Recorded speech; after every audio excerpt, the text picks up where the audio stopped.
Hi అండి, అందరికీ నమస్కారం. Welcome to my YouTube channel. ఇప్పుడేందైనా వార్త వైసీపీ కార్యకర్తలందరికీ అంబటి రాంబాబు షాకింగ్ ప్రకటన అండి. ఆ వివరాలు అయితే ఈ వీడియోలో తెలుసుకుందాం. వీడియో అయితే ఎక్కడ కానీ స్కిప్ చేయకుండా ఎండ్ వరకు చూసినట్టు ఇన్ఫర్మేషన్ పూర్తిగా అర్థమవుతుంది. అలాగే వీడియో నచ్చినట్లయితే ఒక లైక్ చేయండి. ఇంకా సబ్స్క్రైబ్ అవ్వడం మన ఛానల్ సబ్స్క్రైబ్ చేసుకోవడం ద్వారా నేను చేసే ప్రతి ఒక్క అప్డేట్ న్యూస్ అందరికంటే ముందుగా మీరైతే పొందగలుగుతారు. ఆలస్యం చేయకుండా వివరాలకి అయితే వెళ్ళిపోదాం.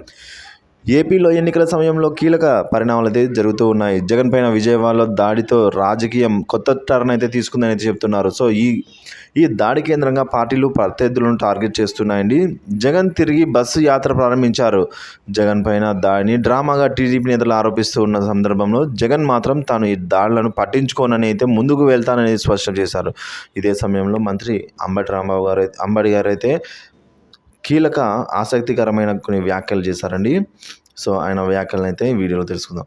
ఇక అంబటి వ్యాఖ్యలు చూసుకున్నట్లయితే ముఖ్యమంత్రి జగన్ గురించి మాట్లాడే వారందరికీ అర్హత లేదు, పవన్కు లేదని కూడా అన్నారు అంబటి రాంబాబు. సో సీఎం జగన్ పాలనలో చంద్రబాబు ఆటలు సాగవని అందరికీ తెలుసు అన్నారు. అందుకే ఇలా దాడికి ప్లాన్ చేశారని అయితే అంబటి ఆగ్రహం వ్యక్తం చేశారు. జగన్ ఏ రోజు సానుభూతి కోసం ప్రయత్నించలేదని చెప్పారు. సంక్షేమ పథకాలే సీఎం జగన్ను గెలిపిస్తాయని ధీమాతో వ్యక్తం చేశారు ఆయన. సో ముఖ్యమంత్రి జగన్ ఒంటరిగానే ఎదుర్కొనే దమ్మున్న ప్రతిపక్షాలకు లేవనైతే వ్యాఖ్యానించారు. అందుకే కూటమిగా వస్తూ కుట్రలు చేస్తూ ఉన్నాయనైతే ఆయన అంబటి ఆరోపించారు. ముగ్గురు కలిసినా కూడా 30 మంది కలిసిన సీఎంను వైఎస్ జగన్మోహన్ రెడ్డిని ఓడించలేరు అయితే ఈ విధంగా చెప్పుకుంటూ వచ్చారండి. సీఎం జగన్పై దాడిని ప్రధాని మోడీ కూడా ఖండించారని గుర్తు చేశారు. కానీ చంద్రబాబు, పవన్లు మాత్రం వెటకారంగా ఉందన్నారు. ఇక నాదెండ్ల మనోహర్ కోసం ప్రచారం చేసేందుకు పవన్ వచ్చారన్నారు. నాదెండ్లకు ఓటు వేస్తే తెనాలి నాశనమే అనేది వ్యాఖ్యానించారు అంబటి. ముఖ్యమంత్రి జగన్ గాయంపై అయితే పవన్ కళ్యాణ్ ఇష్టం వచ్చినట్లు మాట్లాడాలని ఆగ్రహం వ్యక్తం చేశారు.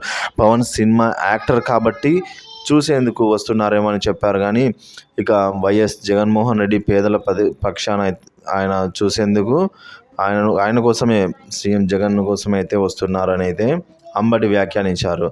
సో పవన్ పైన కూడా కొన్ని వ్యాఖ్యలు చేశారండి. వైఎస్ జగన్ గురించి మాట్లాడే అర్హత పవన్ కళ్యాణ్కు లేదని పేర్కొన్నారు అంబటి. పవన్ ఎన్నోసార్లు అనుచితంగా మాట్లాడారని గుర్తు చేశారు. మళ్ళీ వైఎస్ఆర్సీపీ నేతలు బూతులు తిడతారంటూ ఆరోపిస్తారని ఎద్దేవా చేశారు. గతంలో పవన్ తాను మాట్లాడిన బూతులు మర్చిపోయారా? దీనికి సంబంధించిన పవన్ ఏం సమాధానం చెప్తారనేది నిలదీశారు అంబటి. అందుకు కారణం లేకుండా చంద్రబాబు ఈ విధంగా అయితే బతకనేర్చారా అని కూడా అన్నారు. సో టీడీపీ వాళ్ళను అశాంతికి సృష్టిస్తారని హెచ్చరించారండి అంబటి. సో వైఎస్ఆర్సీపీ కార్యకర్తలతో జాగ్రత్తగా ఉండాలని కూడా అప్రమత్తమని హెచ్చరించారు.